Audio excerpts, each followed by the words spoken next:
राष्ट्रवादी काँग्रेस शरदचंद्र पवार गटाने आता बीड आणि भिवंडीच्या उमेदवारांची घोषणा केलेली आहे। बीडमधून बजरंग सोनावणे यांना उमेदवारी देण्यात आली आहे, तर भिवंडीमधून सुरेश उर्फ बाळ्या मामा म्हात्रे यांना उमेदवारी मिळालेली आहे। शरद पवार पक्षाकडून आतापर्यंत 7 उमेदवार जाहीर करण्यात आलेले आहेत आणि आज आपण बघतोय की बीड आणि भिवंडीमधून उमेदवार जाहीर करण्यात आले। भिवंडीमधून बाळ्या मामा यांना उमेदवारी दिलेली आहे। बाळ्या मामा सुरेश म्हात्रे यांना ही उमेदवारी मिळालेली आहे, तर बीडमधून बजरंग सोनावणे यांना उमेदवारी देण्यात आलेली आहे। बीडमधून ज्योती मेटे यांचं देखील नाव चर्चेत होतं, परंतु आता बीडमधून बजरंग सोनावणे यांना शरद पवार गटाने उमेदवारी दिलेली आहे। राष्ट्रवादीने आज 2 उमेदवार जाहीर केलेले आहेत। भिवंडी आणि बीडमध्ये उमेदवार जाहीर करण्यात आलेले आहेत। भिवंडीमध्ये बाळ्या मामा यांची लढत आपण बघतोय कपिल पाटील यांच्यासोबत होणार आहे।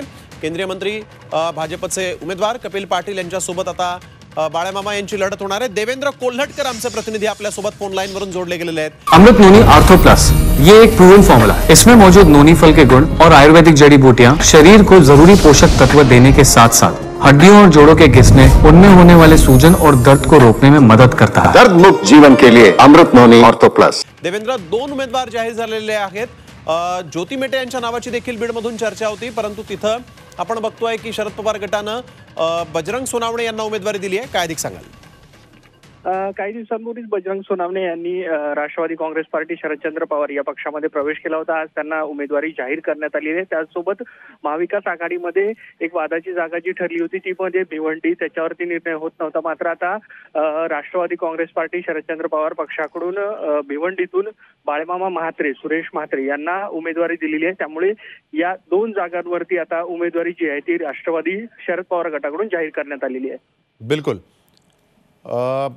धन्यवाद देवेंद्र, आपण दिलेल्या सविस्तर माहितीसाठी। तर बीडमधून बजरंग सोनावणे यांना उमेदवारी जाहीर झालेली आहे, तर महाविकास आघाडीमध्ये भिवंडीच्या जागेवरून काँग्रेसने देखील या जागेवर दावा केला होता, त्यामुळे तिढा होता। परंतु आता मात्र राष्ट्रवादी काँग्रेस शरद पवार गटाने भिवंडीमध्ये बाळ्यामामांना उमेदवारी जाहीर केलेली आहे, त्यामुळे कपिल पाटलांचा आता बाळ्यामामांसोबत थेट सामना इथं होणार आहे। तर बीडमध्ये ज्योती मेटे यांच्या नावाची चर्चा होती, परंतु त्या ठिकाणी बजरंग सोनावणे यांना उमेदवारी देण्यात आलेली आहे। पंकजा मुंडेंसोबत त्यांची लढत होणार आहे।